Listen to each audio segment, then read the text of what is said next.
السلام علیکم۔ آپ دیکھ رہے ہیں اسلامک ٹی وی۔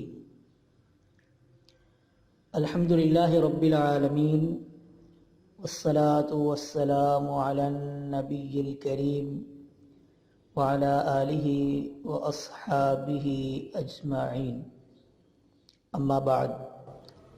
ماہ رمضان کے متعلق فضائل و مسائل کی کل 50 قسطیں ہیں۔ آج قسط نمبر 1۔ ماہ رمضان روزے، تراویح، اعتکاف اور عبادات کا مہینہ ہے۔ ہر مسلمان کی چاہت ہوتی ہے کہ میرا یہ رمضان قیمتی بن جائے۔ ذیل میں ماہ رمضان کے اعمال و احوال کے متعلق اہم فضائل و مسائل پیش خدمت ہیں۔ نمبر 1، روزہ کیا ہے؟ روزہ کو عربی لغت میں صوم اور صیام کہتے ہیں، جس کے معنی امساک کے ہیں، یعنی مطلقاً رکنا۔ اصطلاح شریعت میں اس کا مفہوم یہ ہے کہ فجر سے غروب آفتاب تک روزہ کی نیت کے ساتھ کھانے پینے، جماع اور بدن کے اس حصے میں جو اندر کے حکم میں ہو کسی چیز کے داخل کرنے سے رکے رہنا ہے۔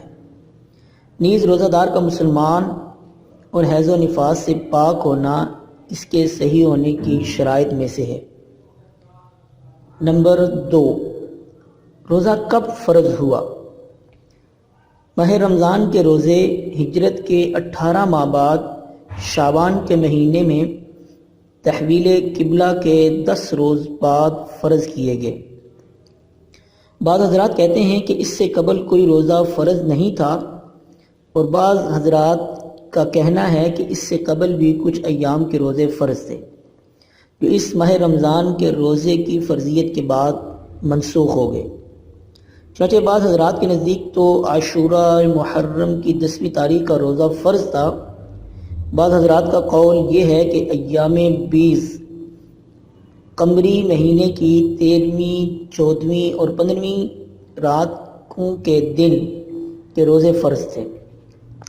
رمضان کے روزے کی فرضیت کے ابتدائی دنوں میں بعض احکام بہت سخت تھے۔ مثلا غروب آفتاب کے بعد سونے سے پہلے کھانے پینے کی اجازت تھی، مگر سونے کے بعد کچھ بھی کھانے پینے کی اجازت نہ تھی، چاہے کوئی شخص کھائے پیے بغیر ہی کیوں نہ سو گیا ہو۔ اس طرح جماع کسی بھی وقت اور کسی بھی حالت میں جائز نہ تھا، مگر جب یہ احکام مسلمانوں پر بہت شاق گزرے اور ان احکام کی وجہ سے کئی واقعات بھی پیش آئے، تو یہ احکام منسوخ کر دیے گئے اور کوئی سختی باقی نہ رہی۔ نمبر 3، ماہ رمضان کی فضیلت۔ حضرت ابو ہریرہ رضی اللہ تعالی عنہ سے مروی ہے کہ حضور اکرم صلی اللہ علیہ وسلم نے فرمایا کہ جب ماہ رمضان شروع ہوتا ہے تو آسمان کے دروازے کھول دیے جاتے ہیں، اور دوسری روایت میں ہے کہ جنت کے دروازے کھول دیے جاتے ہیں اور دوزخ کے دروازے بند کر دیے جاتے ہیں، نیز شیاطین کو قید کر دیا جاتا ہے۔ اس حدیث کو بخاری اور مسلم دونوں نے روایت کیا ہے۔ فائدہ میں لکھتے ہیں، آسمان کے دروازے کھول دیے جاتے ہیں، ایک کنایہ مقصود ہے اس بات سے کہ اس ماہ مقدس کے شروع ہوتے ہی باری تعالیٰ کے پے در پے رحمتوں کا نزول شروع ہو جاتا ہے، اور بندوں کے اعمال بغیر کسی مانع اور رکاوٹ کے اوپر جاتے ہیں اور قبولیت سے سرفراز ہوتے ہیں۔ جنت کے دروازے کھول دیے جاتے ہیں، یہ کنایہ ہے کہ بندہ کو ان اچھے کاموں کی توفیق عطا ہو جاتی ہے جو جنت میں داخلہ کا ذریعہ ہوتے ہیں۔ دوزخ کے دروازے بند کر دیے جاتے ہیں، یہ کنایہ ہے کہ روزہ دار ایسے کاموں سے بچا رہتا ہے جو روزہ میں داخل ہونے کا باعث ہوتے ہیں، جو دوزخ میں داخل ہونے کا باعث ہوتے ہیں۔ یہ ظاہر ہے کہ روزہ دار کبیرہ گناہوں سے محفوظ و مامون رہتا ہے اور جو صغیرہ گناہ ہوتے ہیں وہ اس کے روزہ کی برکت سے بخش دیے جاتے ہیں۔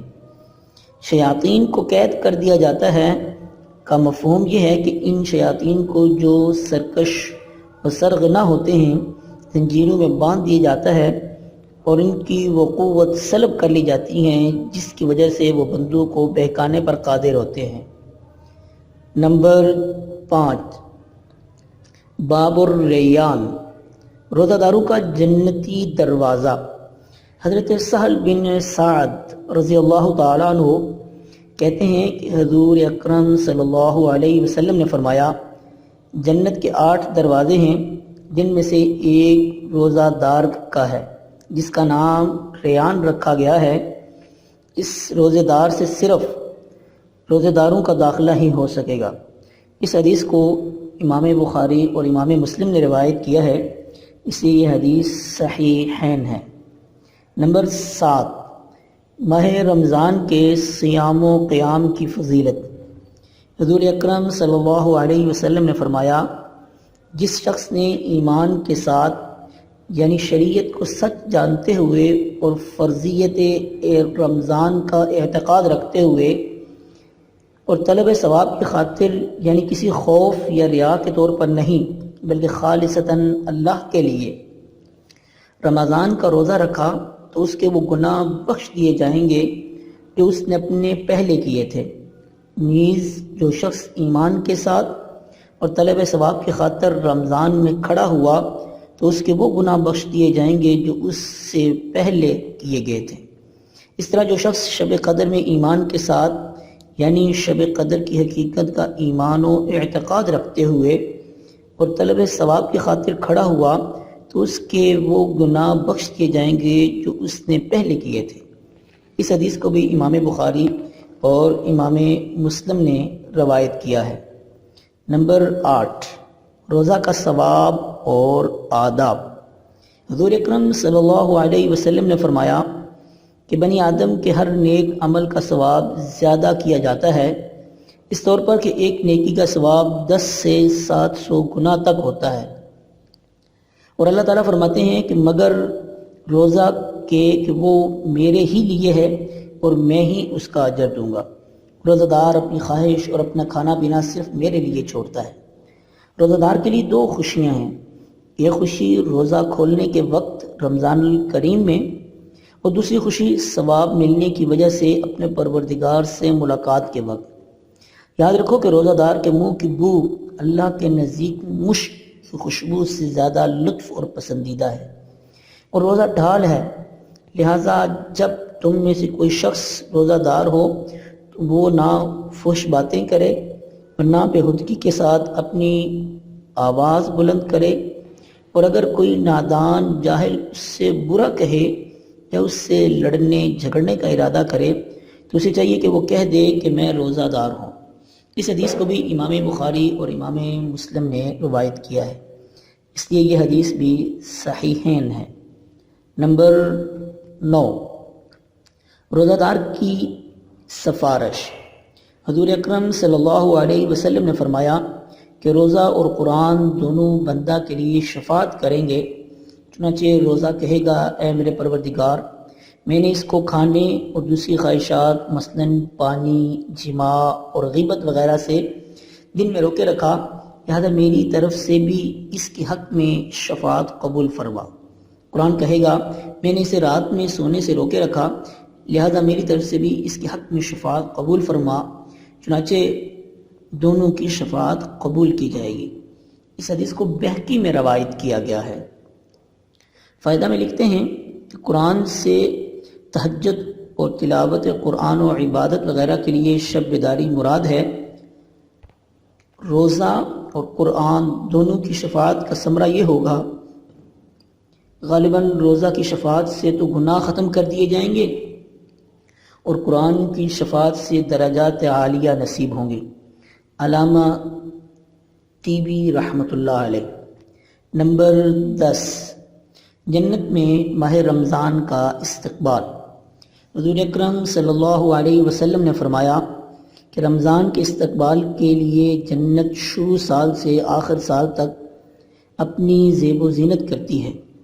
آپ صلی اللہ علیہ وسلم نے فرمایا چنانچہ جب رمضان کا پہلا دن ہوتا ہے تو عرش کے نیچے جنت کے درخت کے پتوں سے حور عین کے سر سے ہوا چلتی ہے، پھر حوریں کہتی ہیں اے پروردگار اپنے بندوں میں سے ہمارے لیے شوہر بنا دے، ان کی صحبت اور ہم نشینی کے سرف و کیف ہماری آنکھوں میں ٹھنڈک ہوں اور ان کی آنکھیں ہمارے دیدار و وصل سے ٹھنڈک پائیں۔ اس کو بہقی نے روایت کیا ہے۔ فائدہ میں لکھتے ہیں کہ شروع سال سے مراد محرم کا ابتدائی دن ہے، لیکن یہ بھی بعید نہیں کہ جنت و رمضان کے اعتبار سے شروع سال سے مراد شوال کا ابتدائی دن ہو۔ ایک روایت میں ہے کہ آپ صلی اللہ علیہ وسلم نے فرمایا کہ جو بندہ رمضان میں روزہ رکھتا ہے تو اس کے ہر دن کے روزے کے بدلے اسے موتیوں کے خیمے میں حور عین میں سے ایک زوجہ عطا کی جاتی ہے، جیسا کہ ارشاد ربانی ہے حور مقصورات فی الخیاب۔ یہ سلسلہ جاری ہے، انشاءاللہ آئندہ قسط نمبر 2 پیش کی جائے گی۔